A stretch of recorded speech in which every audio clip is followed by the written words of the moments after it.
Olá, queridos amigos. Hoje, adentrando a parábola dos dois servos ou do servo vigilante, que nos remete a tempos de responsabilidade. Vamos lá.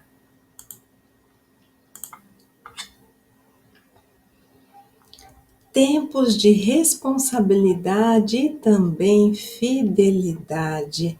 Lembrando uma passagem do Evangelho de Mateus que está lá na parábola dos talentos. Disse-lhe o seu senhor: muito bem, servo bom e fiel.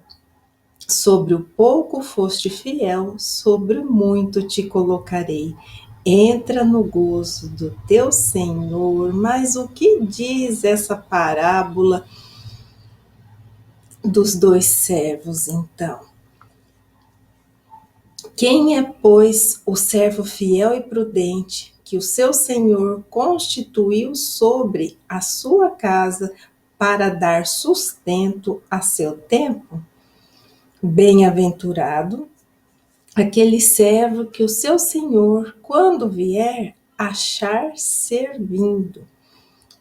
Em verdade vos digo que o porá sobre todos os seus bens. Mas se aquele servo mau tiver no seu coração: o meu senhor tarde virá, e começar a espancar os seus conservos, e a comer e a beber com os ébrios, virá o senhor daquele servo num dia em que o não espera e a hora em que ele não sabe, e separá-lo-á e destinará a sua parte com os hipócritas. Ali haverá pranto e ranger de dentes. Essa parábola pode ser encontrada também no Evangelho de Lucas, mas seguiremos o olhar do evangelista Mateus. E se for o caso, faremos algumas comparações entre eles.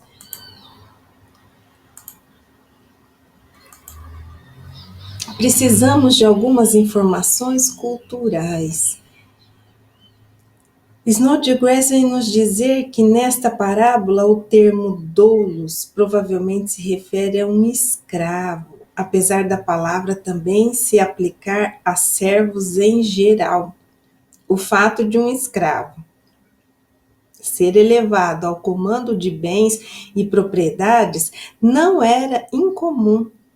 O melhor exemplo bíblico, o qual inclusive possui uma redação semelhante à dessa parábola, é o relato onde José recebeu autoridade tanto para comandar a casa de Potifar quanto o reino de Faraó. Imagine o poder que não estaria nas mãos do escravo que comandava o suprimento alimentar de todo o povo. Essa pessoa literalmente controlava a saúde e o bem-estar dos demais escravos. E aqui, essa passagem aqui, Snodgrass se refere do personagem bíblico José, em Gênesis capítulo 39, versículo 4. Desta maneira, José ganhou a simpatia do seu dono, que o promoveu a seu ajudante pessoal como administrador de seus bens. Potifar deixou a seu cuidado sua própria casa e lhe confiou tudo o que possuía. No versículo seguinte, e a partir do momento em que ele passou a administrar a casa de Potifar e todos os seus bens, o Senhor abençoou toda a casa do egípcio em consideração a José. A bênção de Yahvé alcançou tudo o que ele possuía em casa e nos campos. Lembrando que José, filho de Jacó, foi comprado por Potifar, um general do exército egípcio, como escravo, e é a essa passagem que Snodgrass nos lembra e se refere. E mais informações culturais acerca dessa parábola. Em algumas traduções, nós encontramos o termo separá-lo-á, para se referir ao servo mau.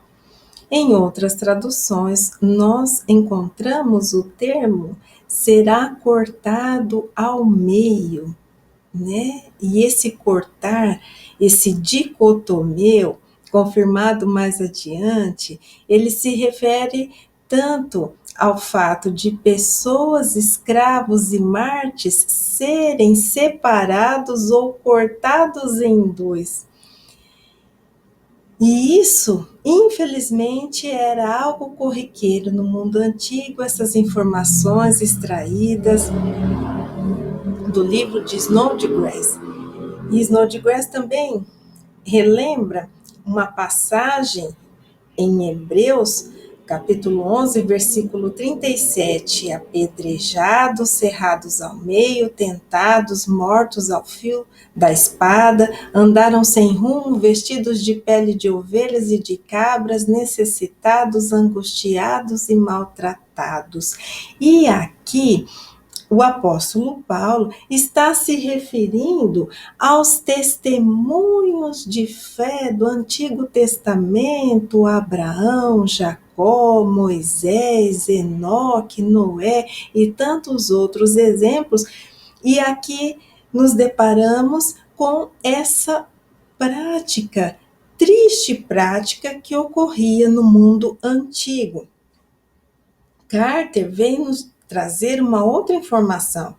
Violência contra escravos era comum, uma expressão de uma atitude que via os escravos como seres insignificantes, fora dos limites do relacionamento social normal.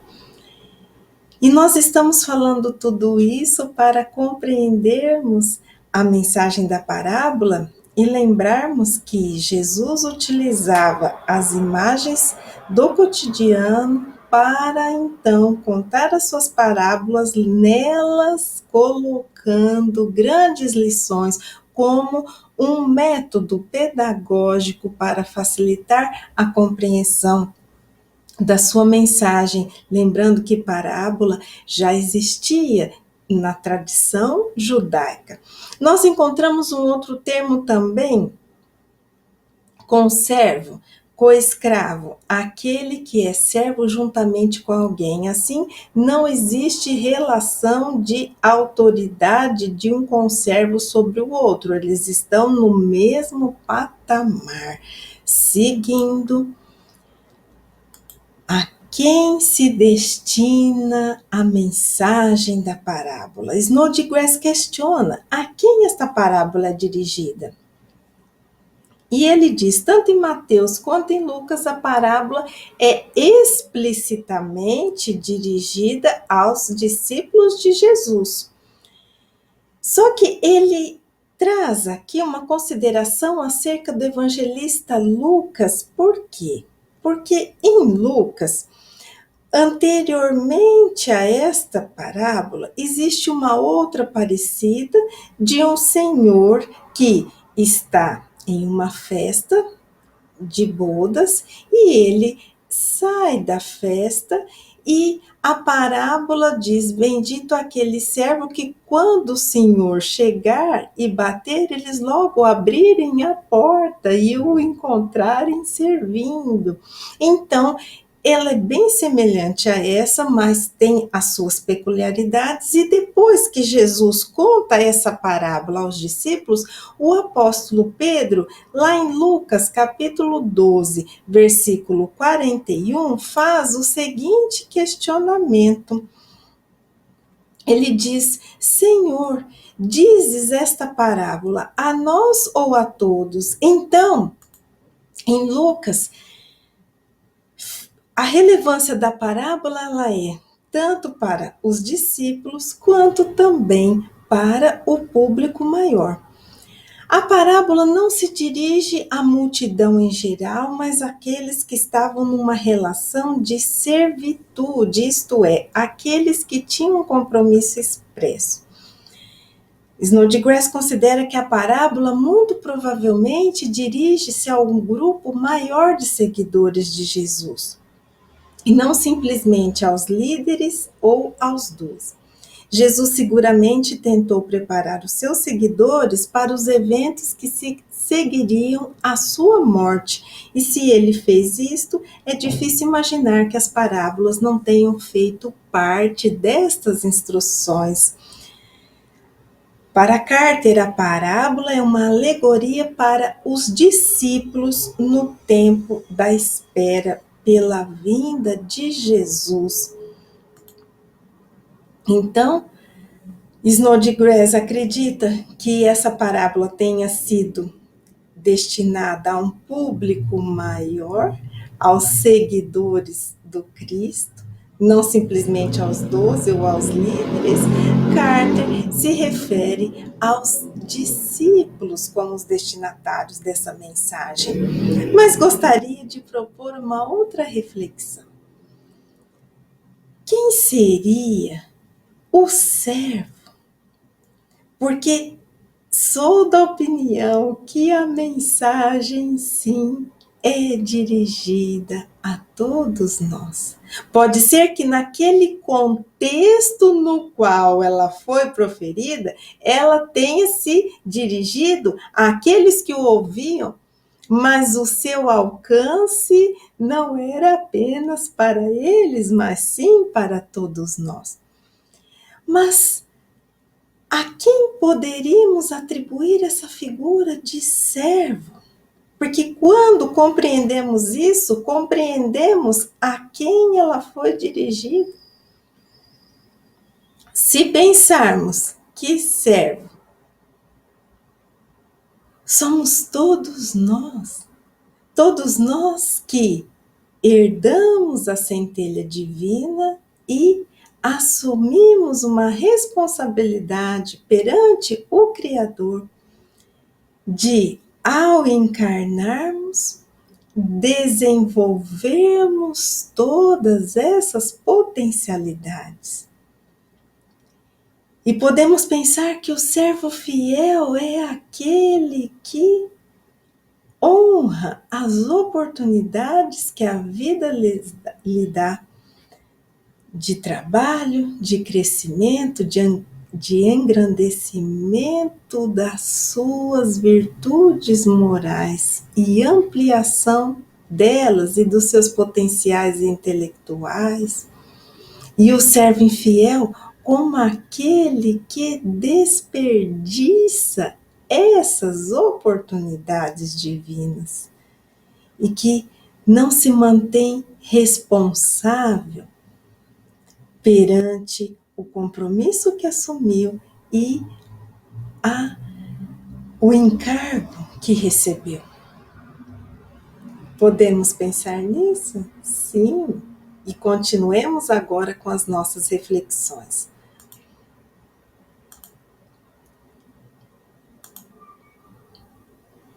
E Senhor? O que significa esse Senhor? Ele representa alguma figura? E caso sim, ele seria uma representação de Deus Pai ou de Cristo? Snodgrass nos faz essa indagação. Todas as tentativas de negar os significados escatológicos desta parábola, como se ela tratasse originalmente somente da administração de mordomia, sem atribuição de qualquer conteúdo substancial ao Senhor, a sua vinda ou aos servos, são mal sucedidas. Então, essa parábola não diz respeito, segundo Snodgrass, apenas à mordomia ou à administração das coisas. Ela tem um significado maior. Quanto mais complexa uma parábola for, maior será o número de correspondências necessárias para a comunicação de sua mensagem. E neste caso, estamos diante de uma parábola um tanto complexa. Entretanto, quem deveríamos entender que está partindo e retornando?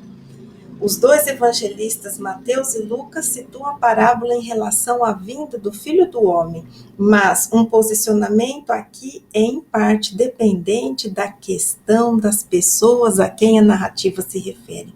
A preocupação desta parábola, entretanto, está mais voltada para o tempo durante o intervalo do que com o retorno do Senhor. Então, para Snodgrass, o foco está no intervalo de tempo em que o Senhor está fora. Se este for o caso, a parábola representa mais uma evidência de que Jesus se referia ao intervalo de tempo desconhecido que antecederia a vinda do Filho do Homem. No fim das contas, o fato de a parábola se referir à vinda de Deus ou do Filho do Homem é relativamente indiferente. As duas imagens apontam para o reinado final que virá com poder e glória. Carter vai nos remeter a algumas citações em Mateus, no capítulo 7 e também no capítulo 24, sobre o Senhor como uma imagem para Jesus em contextos escatológicos. Então, um autor vê a possibilidade desse Senhor estar na figura de Deus ou de Jesus. O outro autor vê como a possibilidade de Senhor ser Jesus. Nesse contexto escatológico, mas Snodgrass chama a atenção que, independente de a figura estar relacionada a Deus, a Jesus, o que importa é que o reino de Deus será estabelecido com todo poder e glória. No meu olhar e no meu entendimento, em virtude de tudo que já estudamos ao longo do capítulo 24, essa parábola está inserida no contexto da vinda ou da volta ou da parúzia. Então, eu enxergo esse Senhor como a figura do Mestre Divino retornando para olhar os seus servos aos quais ele deixou as mais belas instruções. O que mais podemos aprender com os nossos queridos estudiosos, a parúzia? Existe alguma referência ao segundo advento?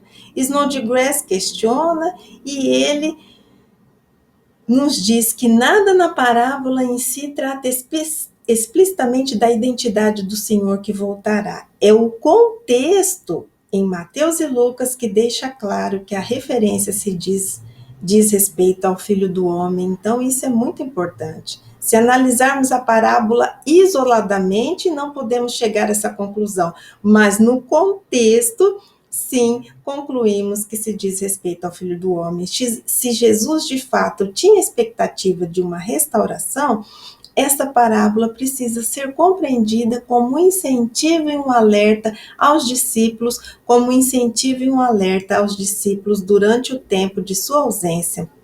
Na nossa linguagem, ela está se referindo à parúzia. Carson diz: se o servo é mau e lhe falta fidelidade e sensatez, ele pode convencer-se de que seu mestre está demorando. E esse está demorando, Carson vê como um sutil indício de que a parúzia poderia demorar consideravelmente, como ele alude ao versículo 19 do capítulo 25 do Evangelho de Mateus. E muito tempo depois veio o Senhor daqueles servos e fez conta com eles, referindo-se à parábola dos talentos. E mais interpretações os estudiosos e teólogos nos trazem para enriquecerem a nossa compreensão e o nosso olhar. Dando sequência, vamos analisar essa ponderação de Snodgrass acerca do servo. A parábola começa com uma pergunta: quem é o servo fiel e sábio?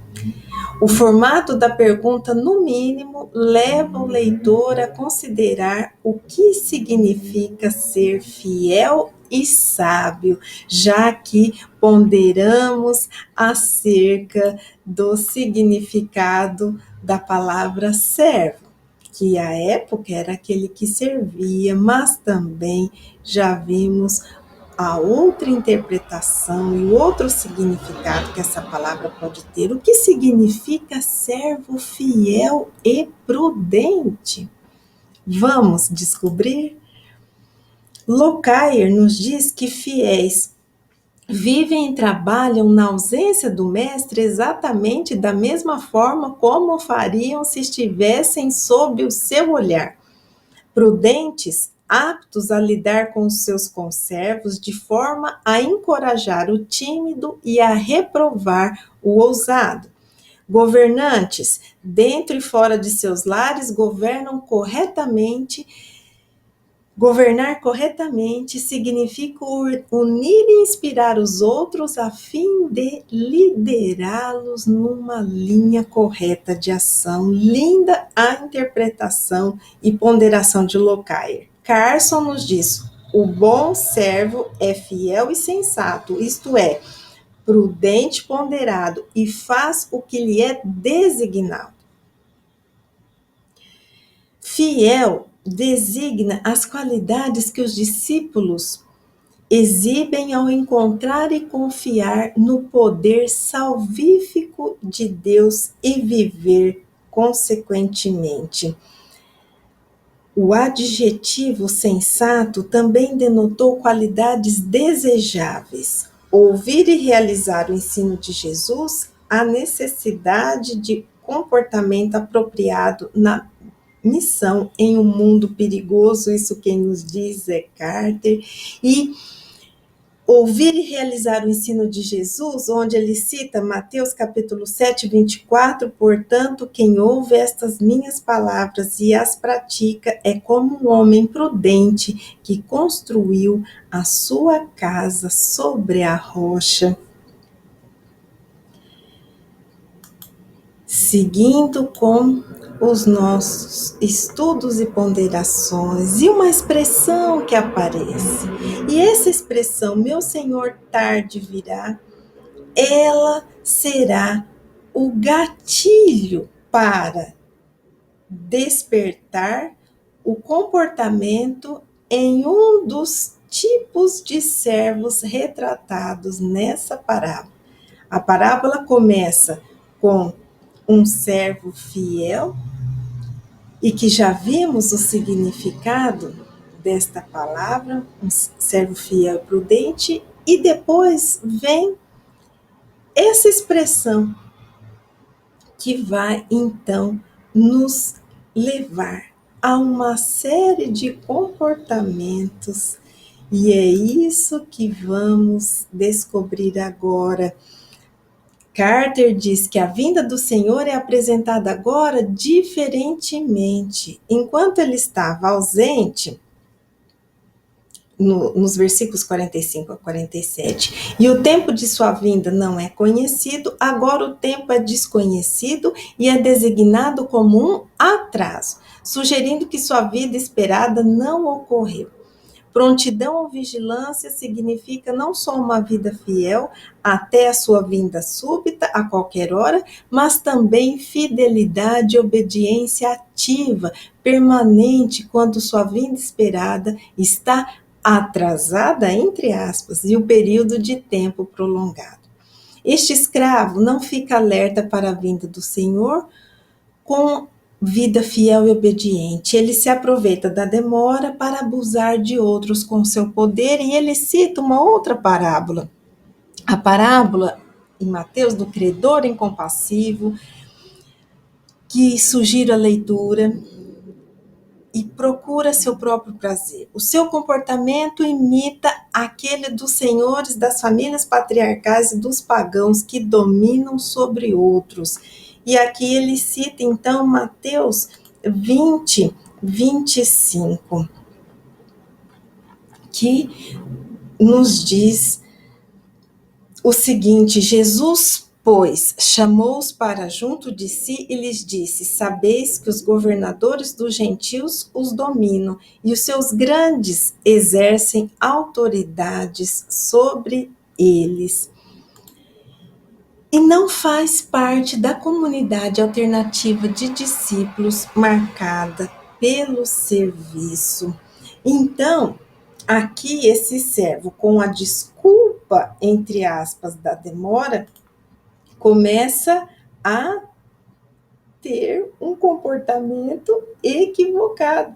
Começa a exercer autoridade sobre um conservo sobre o qual ele não tinha autoridade que lhe era legada. E vamos ver o que os outros estudiosos nos dizem. O comentário bíblico Moody: o servo mau confunde a incerteza da hora da vinda com a certeza de que ele não virá logo. E Snodgrass vem nos dizer: o servo é tentado a eximir-se da responsabilidade somente por causa da demora. Mas o que é ainda mais decisivo é o fato desta parábola não se tratar da demora, mas da falta de preparo diante do retorno do Senhor, quando este ocorre antes do momento previsto. Demora, dependendo do referencial, que seria demora. Se os discípulos estivessem esperando a vinda do Cristo para pouco tempo depois de seu retorno à pátria espiritual, a demora sim poderia ocorrer, mas será que o Cristo se referia à sua volta ou à sua vinda pouco tempo depois? E se então esse tempo estiver nos desígnios de Deus como esse intervalo para a transformação e o verdadeiro aprendizado da humanidade? O tempo é imprevisível, mas ele não é incerto. Ele há de acontecer, nunca nos esqueçamos disso.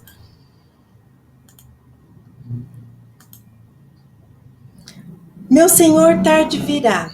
O servo mau usa a demora para abusar dos conservos e farrear, segundo Carson.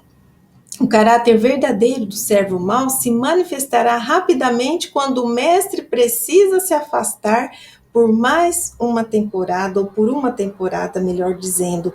Ele diz a si mesmo que o mestre não retornará tão cedo. Esta convicção afasta qualquer senso de responsabilidade e ele perde o controle. Na verdade, ele não ama o mestre nem antecipa o seu retorno. Ele diz a si mesmo: meu senhor se demora, sua falta de fé encoraja, a sua má conduta é o que nos diz MacArthur. No livro Parábolas de Jesus, à luz da doutrina espírita, no capítulo referente a essa parábola escrita por André Sobreiro, ele nos diz, confirmando a tendência já citada de comportar-se corretamente apenas quando o Senhor está presente, observando. E aí, um questionamento para todos nós: será possível isso? Nossas atitudes passarem despercebidas aos olhos do Senhor? Porque aqui na parábola, se imaginarmos o Senhor se afastando e o servo levando a sua vida, tudo bem. Mas se pensarmos nesse Senhor como Deus, se pensarmos nesse Senhor como Jesus, é possível que alguma de nossas atitudes passem despercebidas dos seus olhos?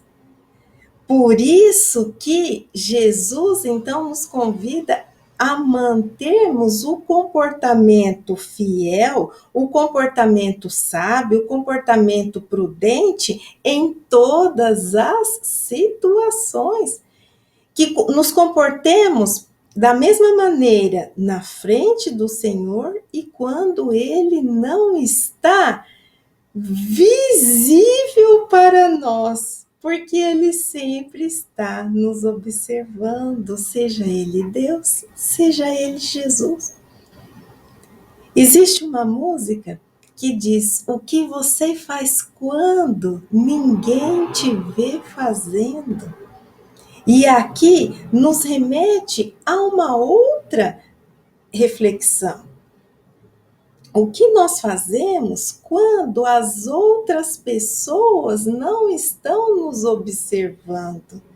Será que também nós nos mantemos fiéis aos princípios que esposamos quando nos dizemos cristãos?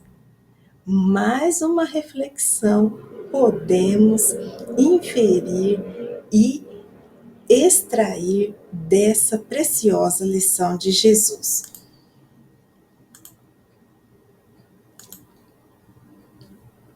E assim, esse pensamento, meu Senhor tarde virá, produzirá nesse servo mau comportamentos equivocados. Na Bíblia, no comentário bíblico, São Jerônimo, espancar seus companheiros. O servo peca por falta de caridade e de responsabilidade. Ele não imita a paciência de Deus. Snodgrass vem nos dizer: a embriaguez e a violência contra escravos são ambas descrições tradicionais de uma vida fora de controle. Eliane Alves Batista diz que comer e beber com os ébrios simboliza todo aquele que busca o alimentar-se do veneno das paixões vis, que violentam e destroem os esboços pálidos do homem novo, que se esforça para se desferir em nós. Os ébrios lembram a embriaguez pelo vinho das vaidades e paixões que tiram a sobriedade e a lucidez, entorpecendo-lhe o sentido. E aqui nós encontramos uma citação de Lucas e de Efésios: e olhai por vós, não aconteça que os vossos corações se carreguem de glutonaria, de embriaguez e dos cuidados da vida, e venha sobre vós de improviso aquele dia. Efésios capítulo 5, versículo 18: e não vos embriagueis com vinho que leva à devassidão, mas deixai-vos encher pelo Espírito. E aqui, então, quantos comportamentos equivocados nós podemos adotar por um pensamento menos feliz ou uma interpretação equivocada que façamos. Aqui nós estamos nos referindo ao pensamento daquele servo que disse: meu Senhor tardará. Mas quantas vezes nós nos equivocamos porque pensamos: todo mundo age dessa forma, ninguém está vendo. E quantos outros desculpismos e mecanismos encontramos para validar as nossas atitudes? Vamos conversar um pouquinho mais a respeito desses comportamentos equivocados.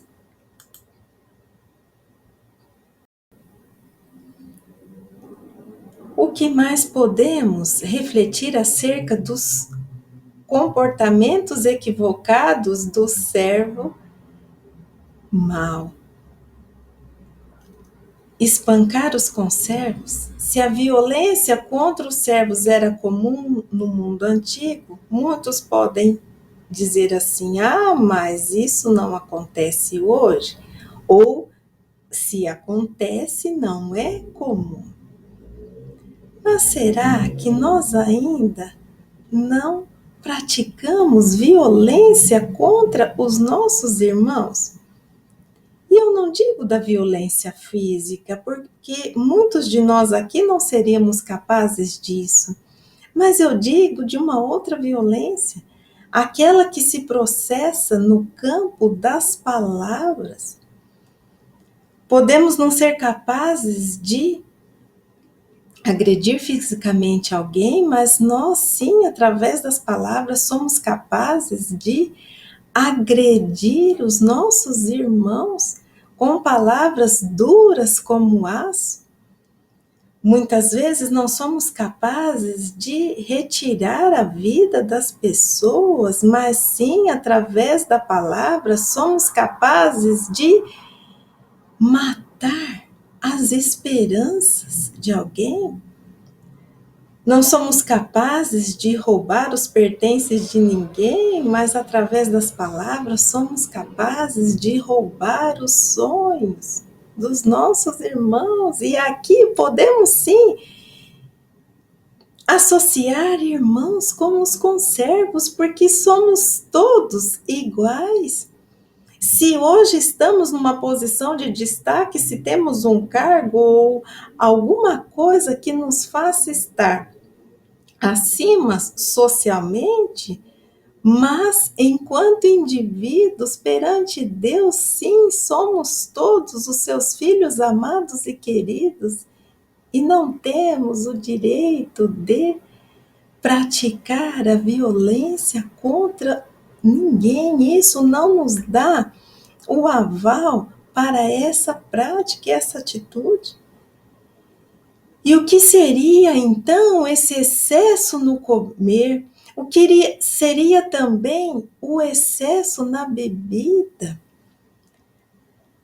Podemos associar a todos os excessos da nossa vida, tanto na satisfação dos nossos instintos, mas também quanto na satisfação do nosso egoísmo e do nosso orgulho. Esses excessos que nos desviam do caminho reto, esses excessos que fazem com que nós percamos o foco e que cometamos ações equivocadas que nos afastam do Pai, que nos afastam do Senhor e que nos afastam dos ensinos ensinados por Jesus.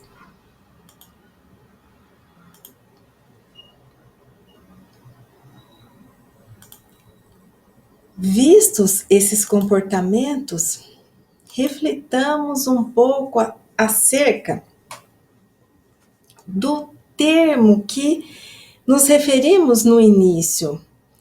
O cortará em dois e colocará a porção dele com os hipócritas. E aqui Haroldo vem nos dizer que esse verbo ocorre na passagem de Êxodo para se referir à divisão em pedaços do animal dado em sacrifício. E que a porção ou divisão, que seria parte de um todo, seria a partilha, a sorte, a parte que cabe a alguém por sorteio ou divisão.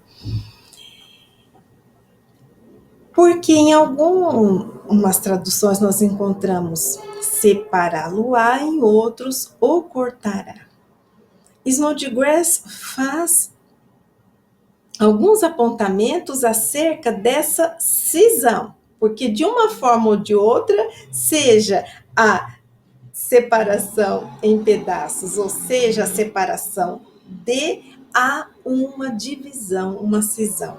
O termo dicotomecê, partirá ao meio, e aqui ele cita a Bíblia de Jerusalém, o que significa? Esta palavra rara significa cortar em dois pedaços ou cortar em pedaços. E apesar de ser frequentemente suavizada, ela denota tanto a crueldade no mundo antigo quanto o choque que algumas parábolas de Jesus provocam em nós. E ele cita Betz, para a qual esse termo seria uma tradução mais literal e dramatizada de uma expressão hebraica que significa separar do meio de.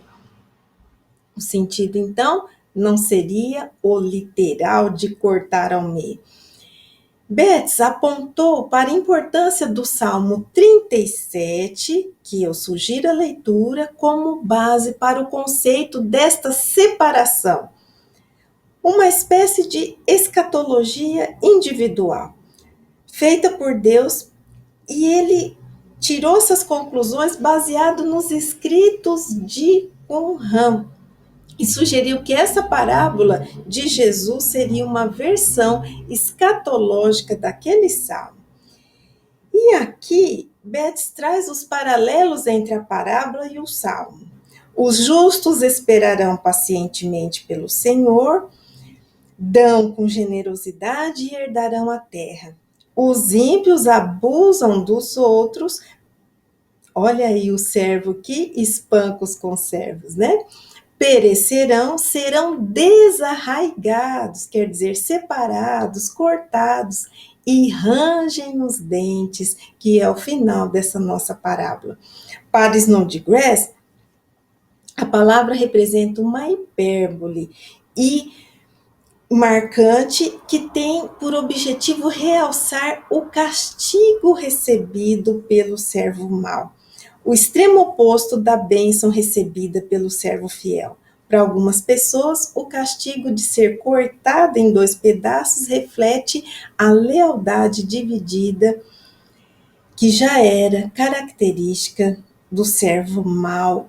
Então, como nós podemos interpretar essa separação ou essa cisão? Eu acredito sim que Jesus utilizou de um termo forte, de uma expressão que chocasse aqueles que o ouviam, para facilitar o entendimento e ainda fazê-los pensar: acordem, despertem. Não acredito que seja no sentido de cortar ao meio, literalmente. Se for esse sentido, Snodgrass sugere que seja para realçar o castigo e, para nós, a consequência dessa atitude. Me afinizo com o olhar de que esse termo se refere a separar do meio de, no sentido de uma escatologia individual, onde aquele que não é fiel ao Senhor, ou seja, aquele que não cumpre com as leis divinas ou os ensinos de Jesus que traduzem as leis divinas, ele sim será separado daqueles que o são, porque eles podem trazer a desordem, a perturbação, e foi o que nós vimos quando estudamos a interpretação do termo ser levado ou ser deixado. Mas vamos dar seguimento aos nossos estudos, recapitulando um pouco os padrões de comportamento que vimos nessa parábola.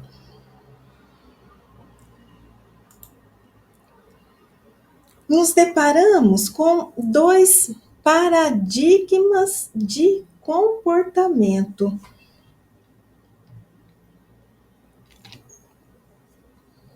Quem nos traz esse quadro comparativo é MacArthur,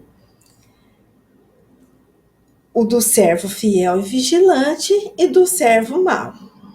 O servo fiel e vigilante compreendeu a ausência do mestre com um fardo ainda maior de responsabilidade, entendeu que precisava trabalhar ainda mais e estar ainda mais atento do que antes, pois sabia que no fim teria que prestar contas, não importava se o Senhor voltaria cedo ou tarde. Esse servo sábio queria que o mestre o encontrasse cumprindo as suas obrigações.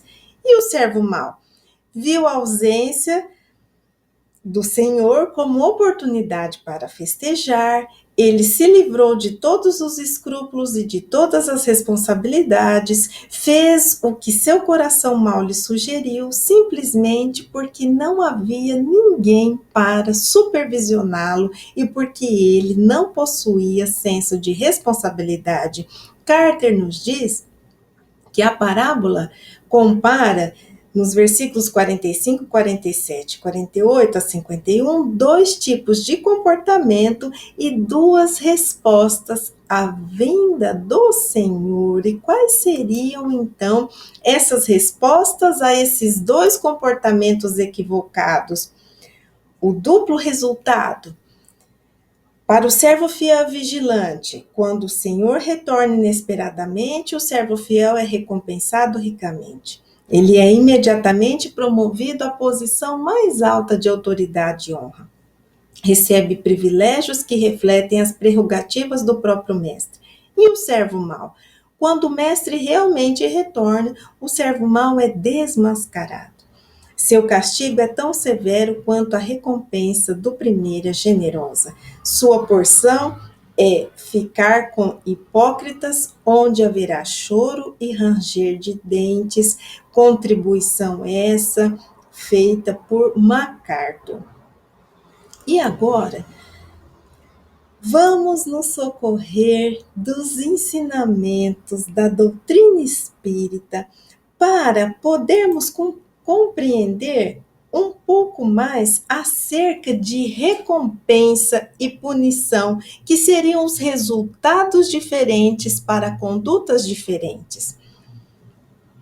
A recompensa. A felicidade completa está ligada à perfeição, quer dizer, à depuração completa do espírito. Toda imperfeição é, ao mesmo tempo, uma causa de sofrimento e de privação de prazer, do mesmo modo que toda qualidade adquirida é uma causa de prazer e de atenuação de sofrimentos. Olha, então, o que Kardec nos diz no Céu e Inferno, capítulo 7, no Código Penal da Vida Futura. A imperfeição é causa de sofrimento e privação de prazer. E aqui eu coloquei alguns artigos desse código, né? Vamos para o terceiro artigo. Não há uma única imperfeição da alma que não carregue consigo as suas consequências deploráveis e inevitáveis, e uma única boa qualidade que não seja a fonte de um prazer. A soma das penas, assim, é proporcional à soma das imperfeições, do mesmo modo que a dos gozos está em razão das somas das qualidades. Artigo 5º. Estando o sofrimento ligado à imperfeição, do mesmo modo que o prazer está à perfeição, a alma carrega consigo mesma o seu próprio castigo, por toda parte onde se encontre. Por isso, não tem necessidade de um lugar circunscrito. O inferno está por toda parte onde haja almas sofredoras, do mesmo modo que o céu está por toda parte onde haja almas infelizes. E através da leitura dos artigos do Código Penal da Vida Futura, nós conseguimos uma melhor compreensão acerca do resultado que atingiu aquele servo mau.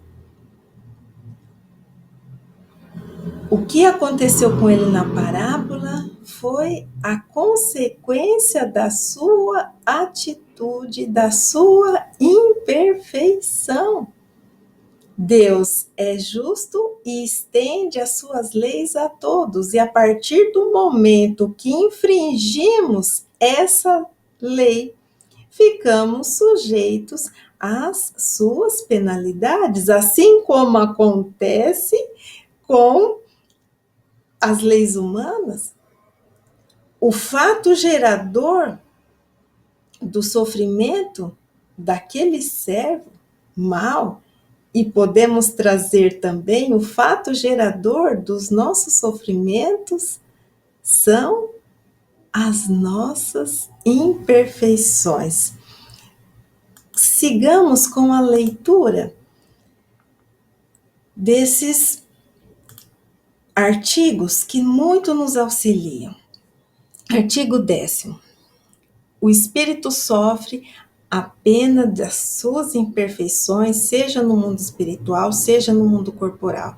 Todas as misérias, todas as vicissitudes que suportamos na vida corporal são consequências de nossas imperfeições. Nós nunca mais vamos esquecer isso. De expiações de faltas cometidas, seja na existência presente, seja nas precedentes. Pela natureza dos sofrimentos e das vicissitudes que se experimentam na vida corporal, pode-se julgar da natureza das faltas cometidas em uma precedente existência e das imperfeições que lhes são causa.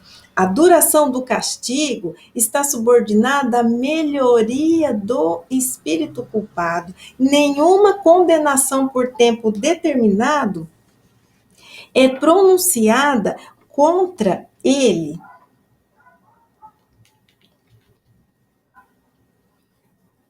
O que Deus exige para pôr termo aos seus sofrimentos é uma melhoria séria, efetiva e um retorno sincero ao bem. O espírito é assim sempre o árbitro da sua própria sorte. Pode prolongar os seus sofrimentos pelo seu endurecimento no mal, abrandá-los ou abreviá-los por seus esforços para fazer o bem. O sofrimento está ligado à imperfeição. Toda imperfeição e toda falta que lhe é consequente carrega consigo o seu próprio castigo por suas consequências naturais e inevitáveis. Todo homem, podendo se desfazer das suas imperfeições por efeito da sua vontade, pode se poupar dos males que são as suas consequências e assegurar a sua felicidade futura. Tal é a lei da justiça divina, a cada um segundo as suas obras, no céu como na terra. E aqui, que ponderação Kardec nos traz? A cada um segundo as suas obras. O servo foi vigilante, foi fiel, foi prudente. Ele terá uma consequência correspondente à sua atitude. E o servo que agiu de forma contrária também terá uma consequência contrária e diversa. Mas ali, naqueles artigos, nós percebemos que o castigo, entre aspas, ou seja, o sofrimento daquele que é culpado perante a lei, ou seja, que infringe a lei, ele não é imposto de forma determinada por tantos e tantos anos, como acontece com as nossas leis. Não, a partir do momento que ele se melhora, aquela situação de dificuldade não é mais necessária para ele. Então, quando fala que a pessoa é o próprio árbitro da sua sorte, a criatura que determina esse rumo para as suas vidas. Ah, como isso é consolador e como isso é libertador. Refletamos sobre isso.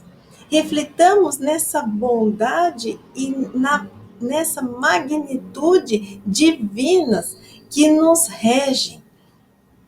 Sigamos.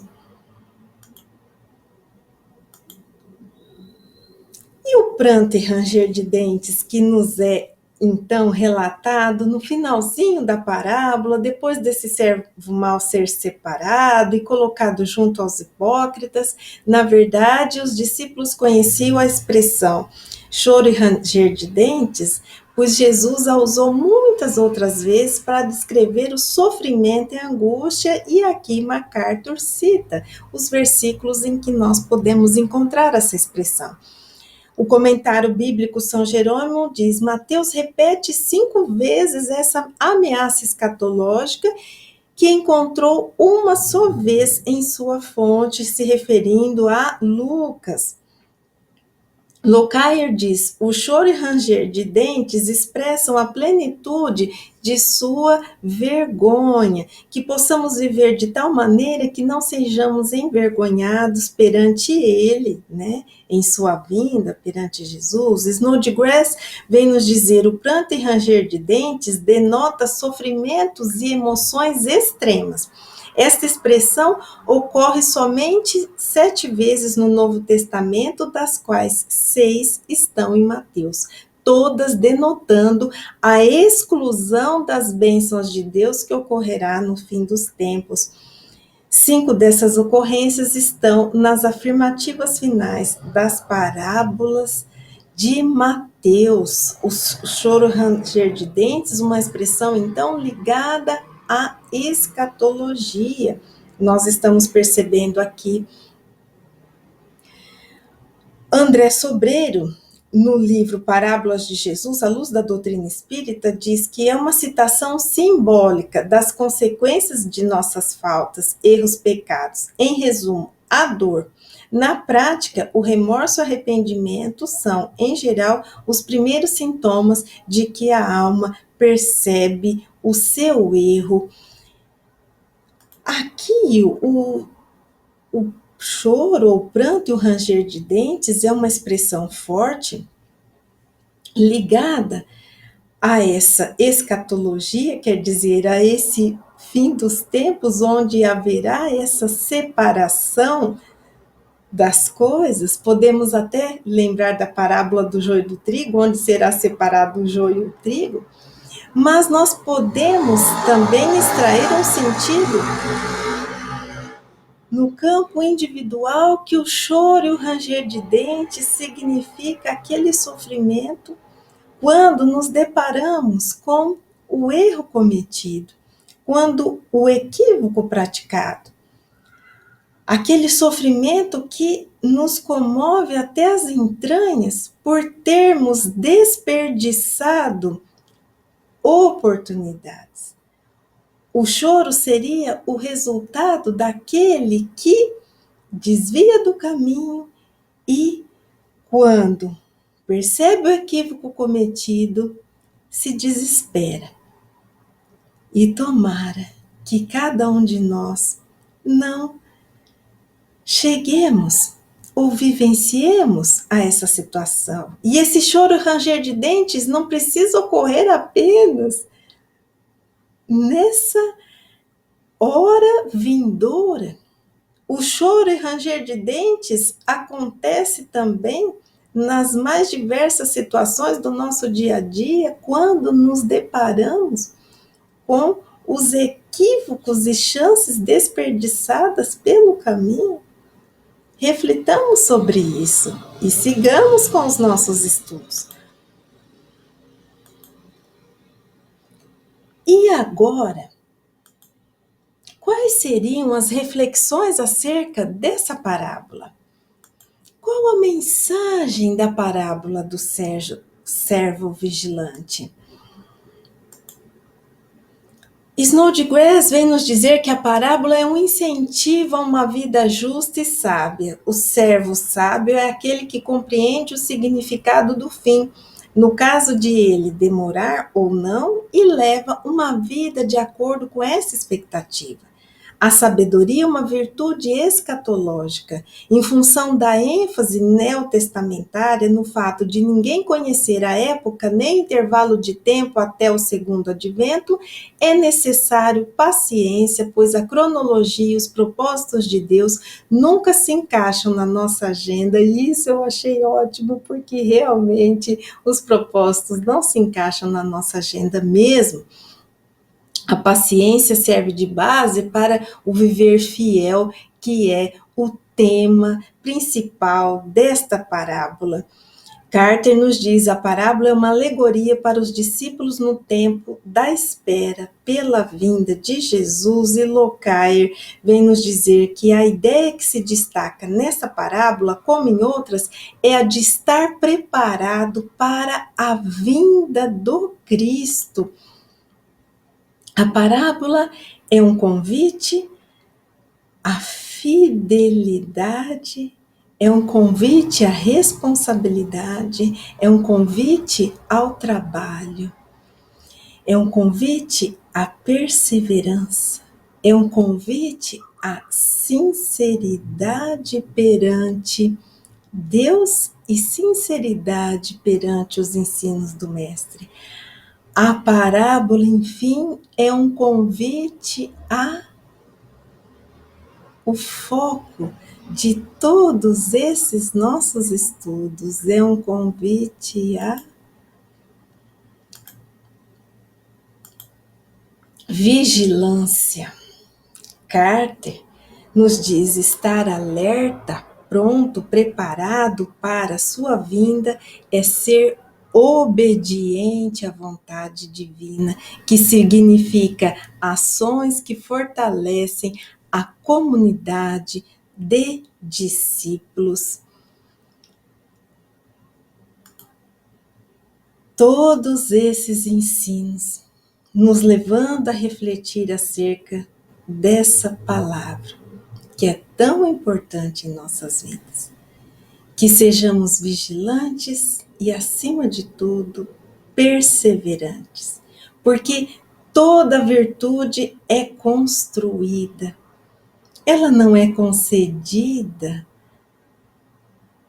não, ela é construída por cada indivíduo, por cada criatura que se sacrifica,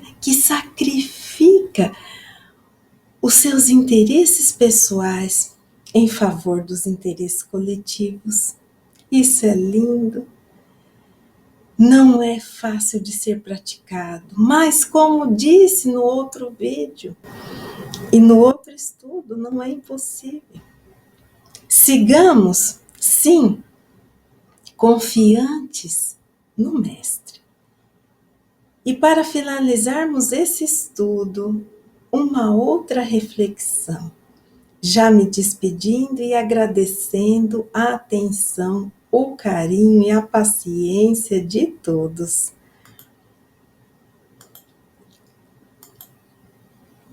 Vigia,